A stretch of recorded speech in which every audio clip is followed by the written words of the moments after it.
नर्मदे हर। आज है तारीख 15 दिसंबर 2025, सोमवार का दिन। धारेश्वर धाम सेगांव से आगे अभी हम निकल रहे हैं अपनी इस यात्रा को, अपनी इस परिक्रमा को आगे बढ़ाते हुए। नर्मदे हर। अभी हम लोग निकल रहे हैं धारेश्वर धाम से बड़वा की ओर। आइए अपना सफर, अपनी परिक्रमा आगे बढ़ाते हैं।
अभी हम पहुंच चुके हैं बड़वा।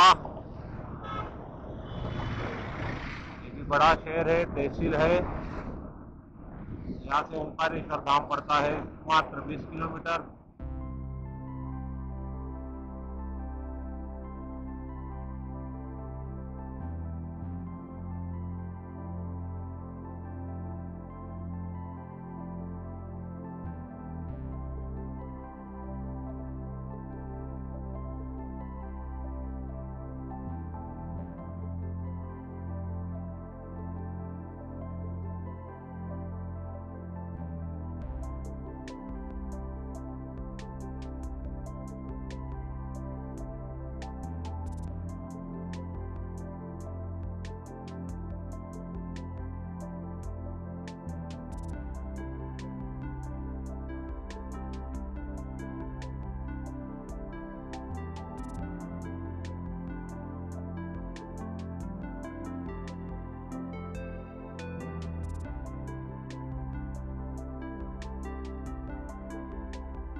हम हैं बड़वा में अपना जो जुपिटर गाड़ी है उसके लिए हमने नामकरण करा था। मुशक्करत उसी सिलसिले में आए हैं यहाँ पर रेडियम आर्ट की दुकान पर, और रेडियम से हमने अपनी बाइक के ऊपर लिखवाना था।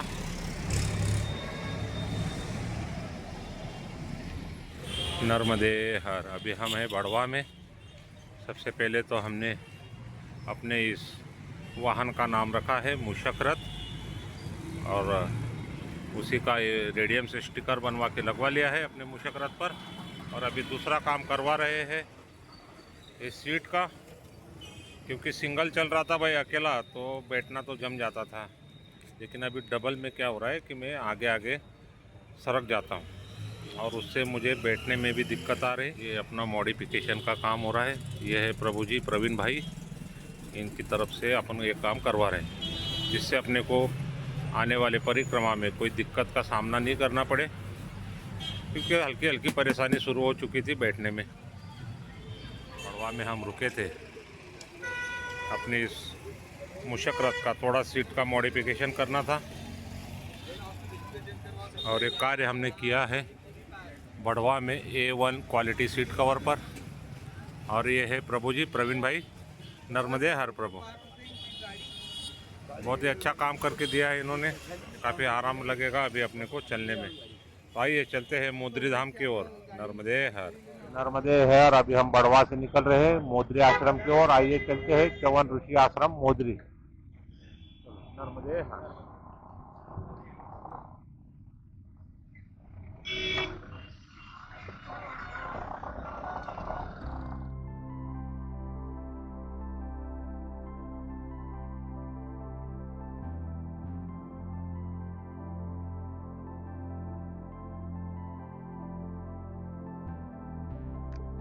अभी हम यहाँ से राइट को मुड़ रहे हैं काटपुट के लिए। ये बड़वा इंदौर हाईवे हम छोड़ चुके हैं, आ चुके हैं इस काटपुट मार्ग के ऊपर। यहीं से आगे से और एक राइट मुड़कर हम जाने वाले हैं मोदरी धाम।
नर्मदे हर। अभी हम बड़वा से आगे बढ़े थे और ये है चोरल नदी। इसको पार करके जैसे आप ईश्वर आओगे तो सवेरे सवेरे जो बड़वा से चलते हैं परिक्रमावासी, उनके लिए बाल भोग एवं चाय की व्यवस्था होती है इधर। पिछले वर्ष जब हम पैदल में चले थे तो इसी स्थान पर हमें बाल भोग मिला था और बाल भोग देते हैं श्रीमान भुवनेश सेंगर जी। अपनी ओर से आते हैं सवेरे सवेरे और परिक्रमावासियों की सेवा वो इस चोरल नदी के तट पर करते हैं। ये वर्ष उनसे एक बहुत ही अच्छी बात हमने सीखी। यहाँ बैठे थे तो यहाँ सवेरे के टाइम पर ही पेड़ों पर बहुत सारे पक्षी आके बैठते हैं भोजन के लिए। तो हमारे पास में भी जो कुछ होता है परिक्रमावासियों के लिए, जैसे नमकीन वमकीन कुछ बिस्किट, तो हम लोग खिला रहे थे उनको। अगर पशु पक्षियों या जानवरों को तला हुआ पका हुआ भोजन नहीं देना चाहिए, क्योंकि उनको पचाने की क्षमता उसमें नहीं होती है। हाँ, पक्षियों को अगर आप दाना खिलाना चाहते हो तो आप उनको चावल या कच्चा अनाज दे सकते हो। उनका डाइजेशन सिस्टम उसी के अनुरूप बना है। सेंगर जी आज तक में एंकर का काम कर चुके हैं।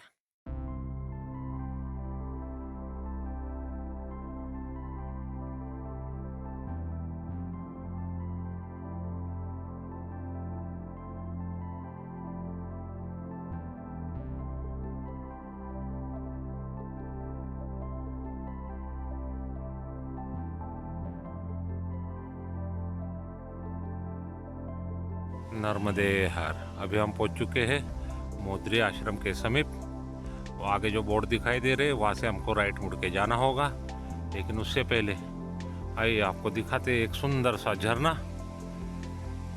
ठीक उसके पहले ये है पूरा जंगली क्षेत्र, काफी घना जंगल है ये। उसी के बीच में छोटे छोटे धाराएं बह रही है झरने के रूप में। ये पिकनिक स्पॉट भी हो सकता है, आसपास के लोग आते होंगे यहाँ पिकनिक मनाने। ये देख लीजिए धाराएं, बहुत ही स्वच्छ और निर्मल जल। कुछ लोग यहाँ पर आए हुए हैं।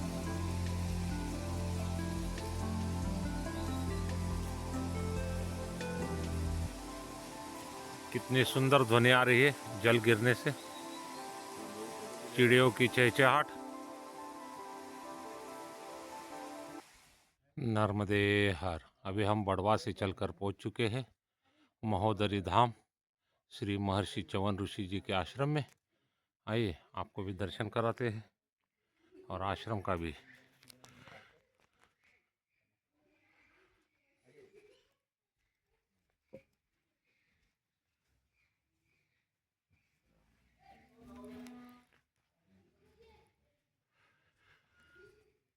यह है अति प्राचीन ऐसा कुआं। जैसे आप गेट से अंदर आओगे तो आपको ये कुआं मिलेगा। इसी से पूरी आश्रम की व्यवस्था चलती है। जल यहीं से लिया जाता है। काफ़ी पुरानी बनावट दिख रही है इस कुएं की भी, देख लीजिए। इधर देखिए कुछ छोटा सा बगिया बना हुआ है, उसके अंदर में ये है खरगोश। ये भी काफ़ी बड़ा आश्रम है। इधर विराजमान है हमारे भोले बाबा। गेट से अंदर आने के बाद राइट साइड में बना है ये सीधे हाथ पर विश्राम स्थल है परिक्रमावासियों के लिए। पिछले वर्ष आज है 11 का दिन, और पिछले वर्ष भी जब हम यहाँ पर आए थे तो 11 का ही दिन था। ये है मुख्य आश्रम और मंदिर।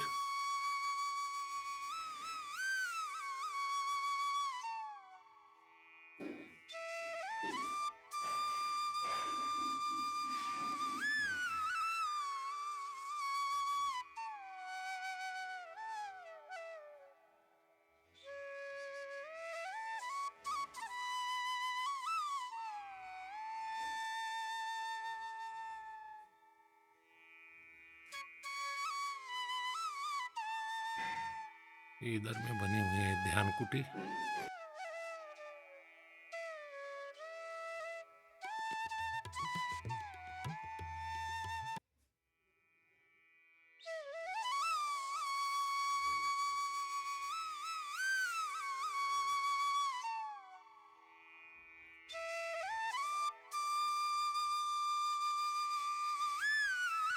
ये भी कपाट बंद है।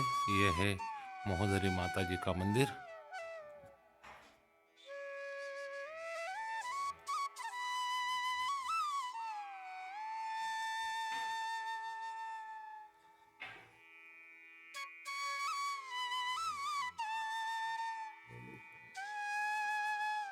ये है हमारे नंदी महाराज और ये है च्यवन ऋषि जी द्वारा स्थापित च्यवनेश्वर महादेव जी मंदिर। इधर है चंद्र देवता का मंदिर, इधर है राधा कृष्ण जी का मंदिर। और अभी दोपहर का समय है, 2 बज चुके हैं तो कपाट सारे बंद है। हम दर्शन का लाभ नहीं ले पाएंगे। हम बाहर से ही अपने हाथ जोड़कर भगवान के प्रति अपना शीश झुकाएंगे। ये है हमारे श्री चंद भगवान जी की मूर्ति। ये है वो भगवंत च्यवन ऋषि जी जिन्होंने आविष्कार किया था च्यवनप्राश का। आप भी दर्शन कर लीजिए। इसी वन में बैठ के उन्होंने इसकी इन जड़ी बूटियों से च्यवनप्राश रूपी शक्तिवर्धक औषधि का ज्ञान प्राप्त किया था। नमन है ऐसे महर्षियों को। इधर बनी है गौशाला। ये गोवंश को इधर रखा जाता है। इधर भी है बहुत बड़ी गौशाला।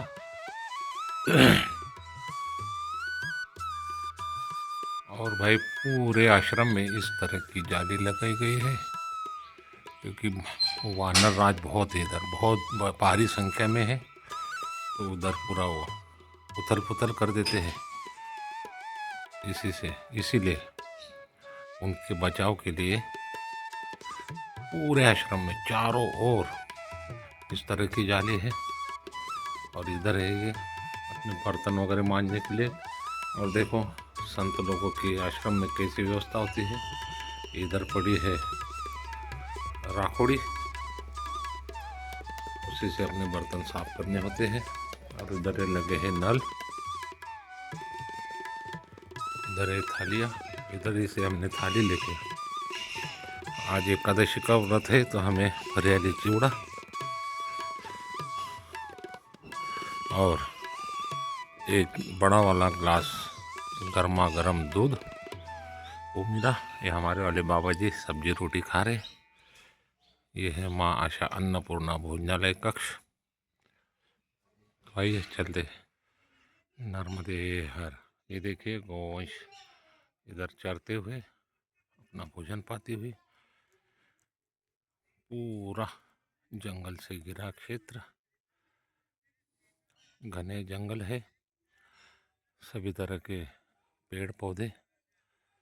और ये आश्रम, इसके ठीक पीछे जाओगे मुश्किल से आधा 500 मीटर 600 मीटर पर माँ नर्मदा जी है। और उस तट पर श्री ओमकारेश्वर धाम। यहाँ पर बंदरों का बहुत आतंक है भाई। पूरा आश्रम जालियों से सील करके रखा गया है। ये हमारी गाड़ी भी यहाँ खड़ी थी तो प्रभु जी ने बोला ये देखिए, ये प्रभु जी हमारी गाड़ी को संभाले हुए थे। हम तो केवल दर्शन के लिए रुके थे यहाँ पर, लेकिन अंदर मिले प्रभु जी। उन्होंने हमको भोजन प्रसादी के लिए भी पूछा तो हम मना नहीं कर पाए। आज 11 का व्रत था तो हमने भी भोजन प्रसादी पा ली। तो आइए बढ़ते हैं अपनी इस परिक्रमा को आगे बढ़ाते हुए किसी एक और धाम पर, किसी एक और तीर्थ पर। तब तक सभी को नर्मदे हर। भाई ये बंदर नहीं है ना, ये हमारे जो बैग रखे गाड़ी के ऊपर, इसके ऊपर इनकी नज़र है। लेकिन अभी तो हम आ चुके हैं इधर। अगर ये बाइक को संभालने वाला कोई नहीं रहता तो अब तक के पूरी बैग और हमारी गाड़ी के अंजर पंजर निकाल देते ये लोग। बहुत बड़ी गैंग है इनकी। हाँ, पूरी वानर सेना टूट पड़ती है हमारी इस छोटे से मूषक रथ पर। जड़ी बूटियों से संपन्न काफ़ी सारी दुर्लभ जड़ी बूटियाँ, पेड़ पौधे, वनस्पतियाँ, ये सारी यहीं पर पाई जाती है। इसीलिए च्यवन जी भी च्यवनप्राश की खोज कर पाए थे यहाँ पर।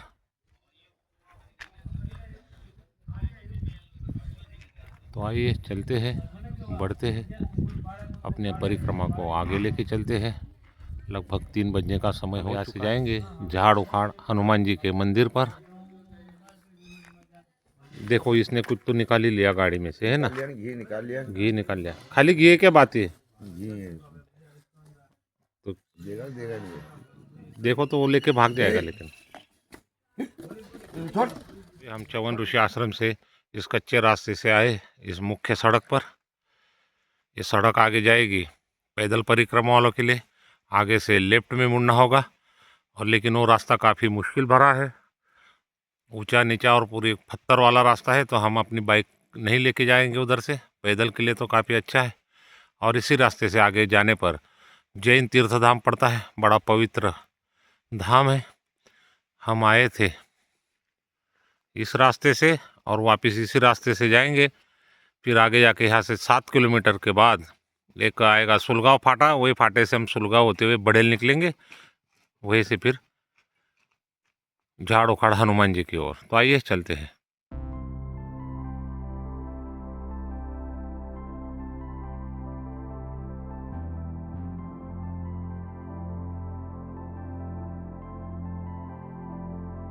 नर्मदे हर। अभी हम आ चुके हैं झाड़ उखाड़ हनुमान जी। आइए दर्शन कराते हैं। काफ़ी सुंदर ऐसा परिसर बना है इधर। बच्चों के खेलने के लिए भी झूले वगैरह लगे हैं। अभी डेवलपमेंट का काम चल रहा है इधर।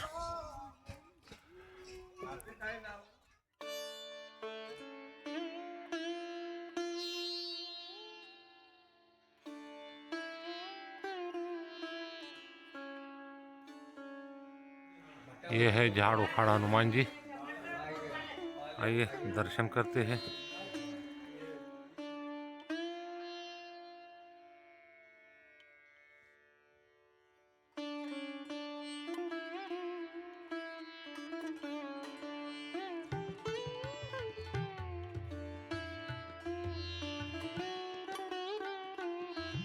नर्मदे हर। अभी हम आ पहुँचे थे झाड़ उखाड़ हनुमान जी के मंदिर। 5 बज चुके हैं और हम आज की विश्रांति यहीं पर करेंगे। तो आज का ये वीडियो हम यहीं पर समाप्त करते हैं। कल तक के लिए आप सभी को शुभ रात्रि और नर्मदे हर।